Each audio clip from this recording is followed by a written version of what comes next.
What is going on, everybody? Welcome back to another late night in the BrewLab with me, Lone Fox, your brewmaster in chief.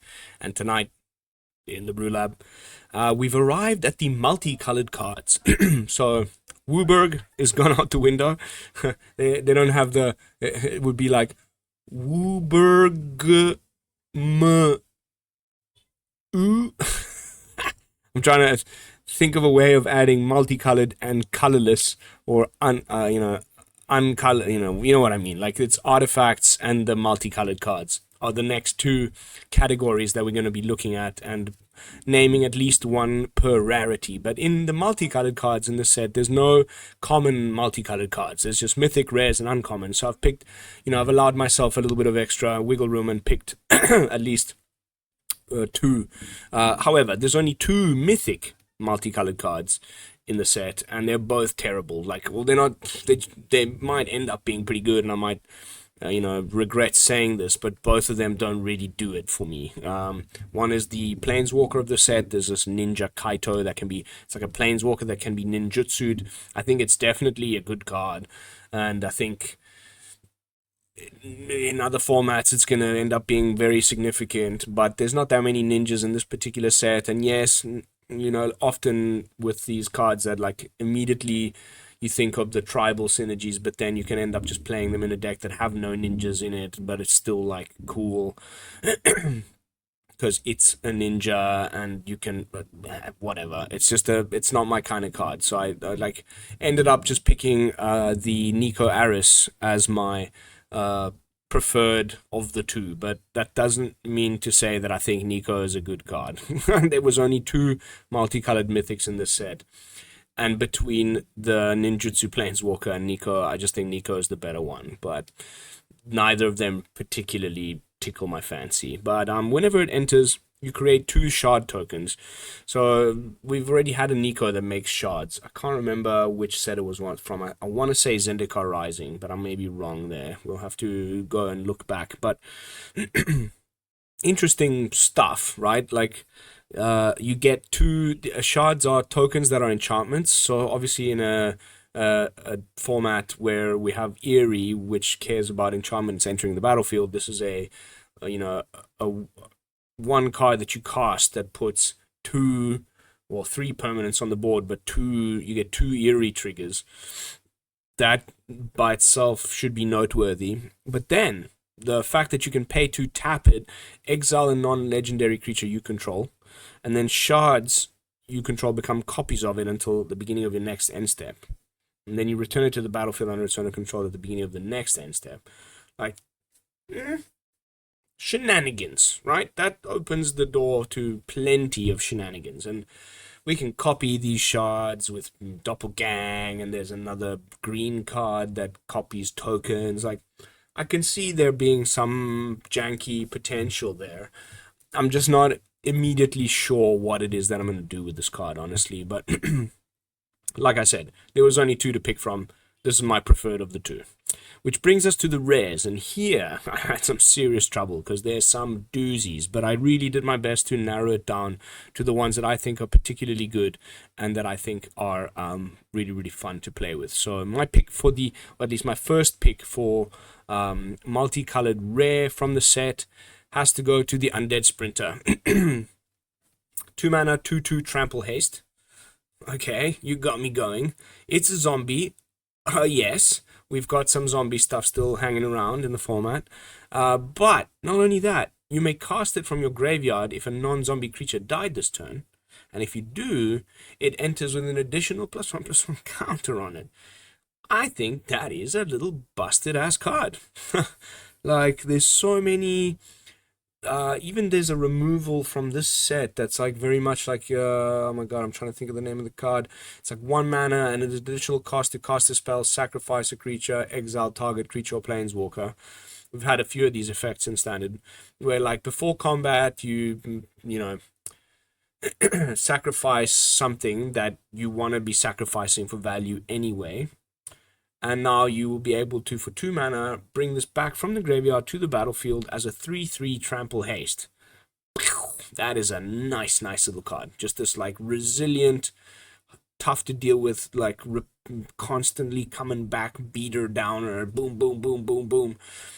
Super happy with this card being in standard. Like Rakdos aggro is something I particularly enjoy playing, and if we can throw in some Rakdos like, you know, sacrifice synergies alongside a nice like returning beater downer card with haste, mwah, and the trample just as extra little oomph. If you can find a way to buff your zombies with, I don't know, there's even the, I mean, there's a pretty good like Rakdos Crimes deck, and you can play the Gisa, that was it Lieza?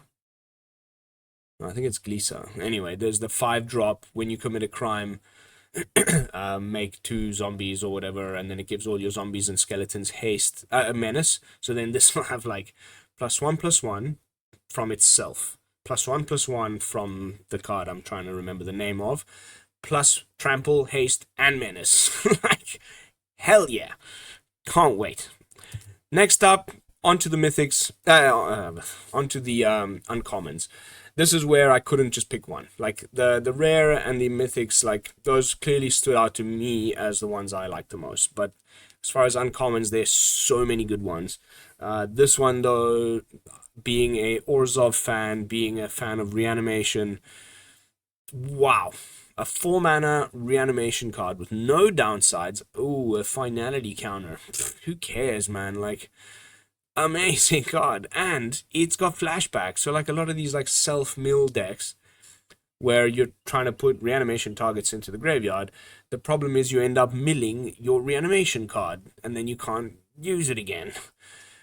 Like we see in the current Sultai Reanimator deck with the 3-mana Reanimation spell that they use, but then they have ways of bringing it back with the 2-mana Read Ahead Blue Saga. So even though you mill it yourself, you can still use it. This does it in a different way, where it just has flashback, and yes, it costs 6 mana to flash it back, but who gives a damn? That means you essentially have 8 Reanimation spells in your deck just by using up 4 slots, right? Even if you just use it normally and then you flash it back later without needing to self-mill it or whatever, it's still just great. Like, uncommon for a 4-mana Reanimation spell with flashback. Hell freaking yeah. This is a freaking good card. I cannot wait. This is probably going to be the first deck I play in early access. Like, 4 Caretaker's Talent, 4 Vaults, 4 Kayas, 4 Atraxas. Sorry, not Kaya. This is only creatures. That's the one thing, right? But you play this alongside your Tolvadas, your Gix's commands. It's just like another great Reanimation spell. And like, that's the second one. It's been a long time since we've had one that's good at 4 mana. The last time we had one like this, it had a super bad downside, where you lost a life equal to the creature's mana value or something like that. It was really not that great. This, ooh, the finality counter. Yeah, I mean, that's not great, but like, that's it. It's not like you lose life. You just turn 4, bring back your Atraxa. Boom. I think that's busted. Second favorite uncommon, Arabella, the Abandoned Doll. I'm thinking of the 2-mana Squirrel that we have now, that was in my Dark Critters deck, where when you swing, you gain life equal to the amount of squirrels, bats, and lizards or something that you have in play. That was already good enough. Now we just have like a artifact creature in the relevant colors where you want to be playing this, that just triggers on any creature. Whenever it attacks, it deals X damage to each opponent, and you gain X life, where X is the number of creatures you control with power 2 or less.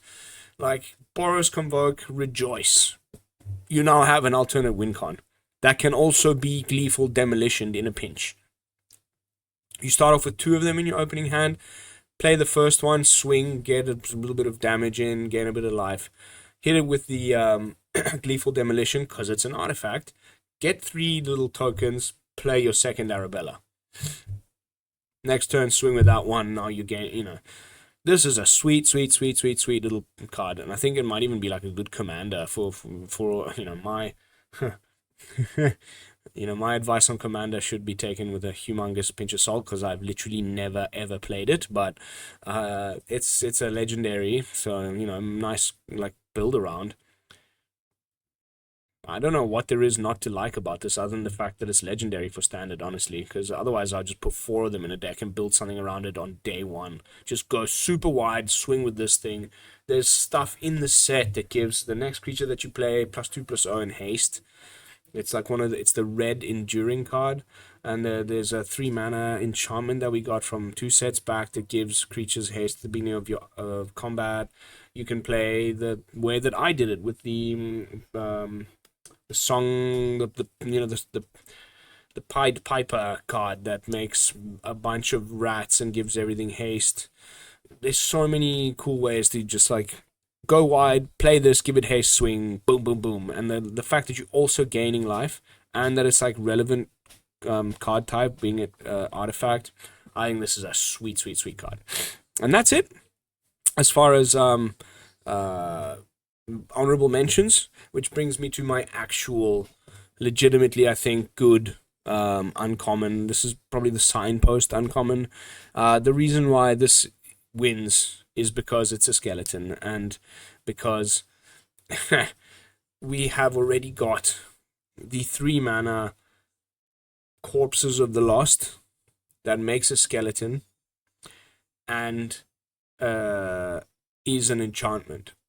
So you'll play this on 2, Corpses of the Lost on 3, triggers the Eerie, Surveil, which triggers the Descend mechanic, which means you can bounce your Corpses of the Lost back to your hand at the beginning of your end step, play it again the next turn, trigger, Surveil, bring it back. Every time you make in a skeleton, this becomes a 2/4 with haste, whatever, doesn't really matter.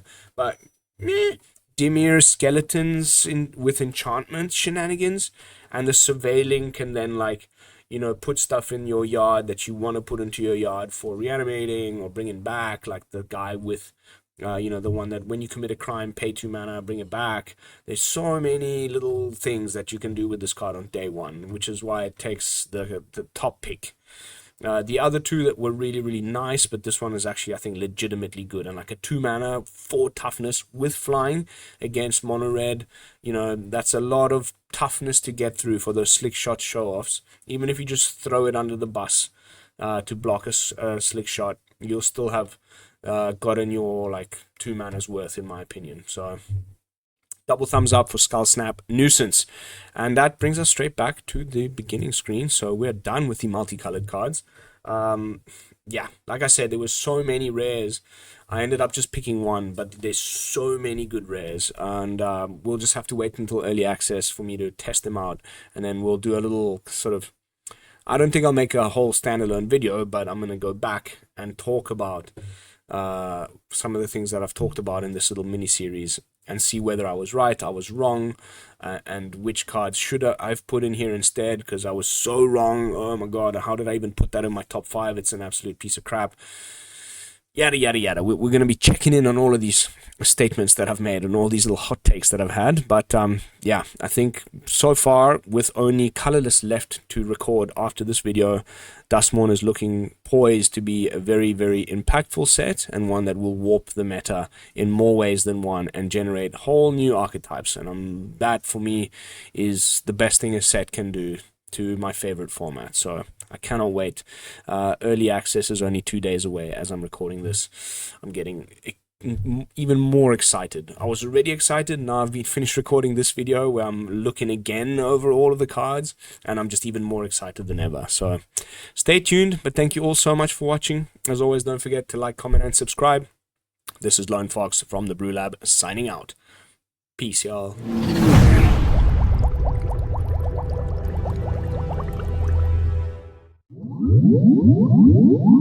Woo!